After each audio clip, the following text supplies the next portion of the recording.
ఇప్పుడు చేసేసాం ఫస్ట్ నుంచి. ఫస్ట్ నుంచి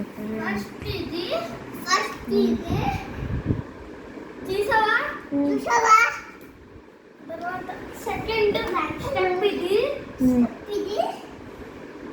తర్వాత థర్డ్ స్టెప్ ఇది,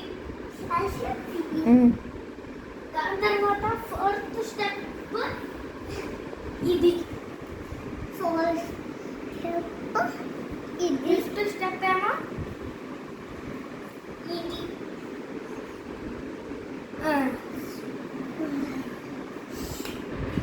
సిక్స్త్ స్టెప్ ఏమో